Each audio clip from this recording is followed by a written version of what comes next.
పూరా లోకల్. నమస్తే, welcome to పురా లోకల్.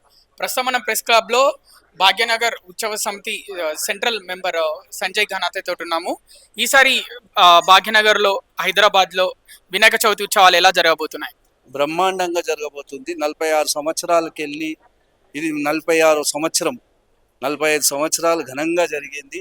ఈ సంవత్సరం కూడా గణనాథుడు ఘనంగా కూర్చోవడం జరుగుతుంది. ఏ ఆటంకం లేకుండా, ఏ విఘ్నాలు లేకుండా అన్ని మండపాలు కూడా మంచిగా చేసుకుంటాయి. అలాగే మరి ఎలాంటి కార్యక్రమాలు చేపట్టబోతున్నారు? అంటే ఇప్పుడు ఎవ్రీ టైం ఒక్కొక్క థీమ్ తీసుకోవడం జరుగుతుంది. మేము ఈసారి స్వదేశీ నినాదం, స్వదేశీ ఉత్పత్తులను మనం వాడాలి, ఆపరేషన్ సింధూర్, ఇటువంటి 2 థీమ్లతో మేము ముందర పోవడం జరుగుతుంది. ఏదైతే ఈ గణనాథుని నిర్వాహకులు గణనాథుని కూర్చోపెడతారో వాళ్లకు దేశభక్తి పెంపొందించే విధంగా వాళ్ళను ఆ దశగా తీసుకుపోవడం జరుగుతుంది. మరి విదేశీ ఉత్పత్తులను ఈరోజు పొద్దున్న లేస్తే విదేశీ ఉత్పత్తులతోనే స్టార్ట్ అవుతుంది. మనం ఏదైనా పేస్ట్ అయినా ఏదైనా రాత్రి పండుకునే వరకు కూడా విదేశీ ఉత్పత్తులే వాడడం జరుగుతుంది. కనుక ఈసారి నరేంద్ర మోదీ గారి పిలుపు మేరకు నరేంద్ర మోదీ గారు ఏదైతే ఎర్రకోట మీదకి వెళ్ళి పిలుపునివ్వడం జరిగింది, ఈ స్వదేశీ ఉత్పత్తులనే వాడాలని, ఆ ప్రకారంగా మేము స్వదేశీ ఉత్పత్తులనే వాడమని మండపాలకు నిర్వాహకులకు మేము సజెషన్ ఇవ్వడం జరుగుతుంది. మేము అలాగా ప్రోత్సహించడం, పోస్టర్స్, పాంప్లెట్స్ కూడా ఇవ్వడం జరుగుతుంది.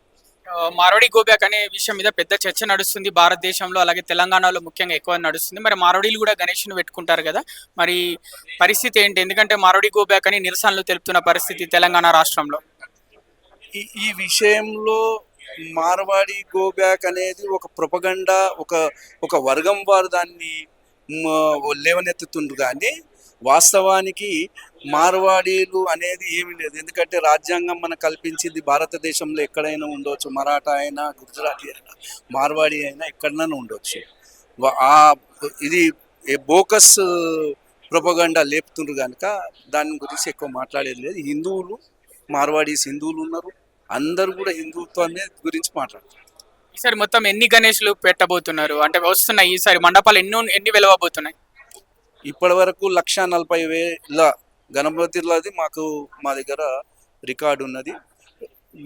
ఇంకా పెరిగే ఛాన్సెస్ ఉన్నాయి. ఎందుకంటే ఈసారి సైబరాబాద్, రాచకొండ, ఈ కమిషనరేట్లో కూడా ఎక్కువ మొత్తంలో కాలనీస్ వెలిసినాయి కనుక అక్కడ కూడా గణనాథులు బాగా పెట్టడం జరుగుతుంది. భక్తి శ్రద్ధలతో యువత ఈరోజు బాగా పూజలు చేయడం అనేది వాళ్ళకు కూడా ఇదై ఉంది.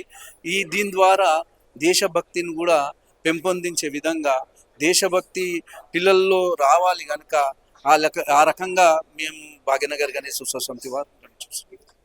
అలాగే విద్యుత్ షాక్ తగిలి కొంతమంది యువకులు చనిపోయారు అంటే గణేష్ని తీసుకెళ్తున్నప్పుడు మండపానికి.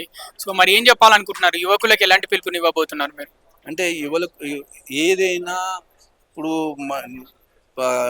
గణపతిని తీసుకొని పోయేటప్పుడు జాగ్రత్తగా మనం తీసుకోపోవాలి. ఎందుకంటే మనం చేసే ప్రయత్నం మనం చేస్తున్నాం, గవర్నమెంట్కి చెప్తున్నాం, అన్ని డిపార్ట్మెంట్లతో సమన్వయం కమిటీలు ప్లస్ ప్రిపరేషన్ మీటింగ్స్, కలెక్టర్లతోని, మంత్రులతోని, మరి కింది స్థాయి ఉద్యోగస్తులను డిపార్ట్మెంట్లతో, అన్ని డిపార్ట్మెంట్లతో మేము కన్సల్ట్ చేస్తున్నాం.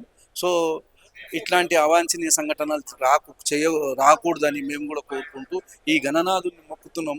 యువత కొద్దిగా ఓపిక బట్టి కొంత చూసుకుంటూ పోతే అది మనకు జాగ్రత్త.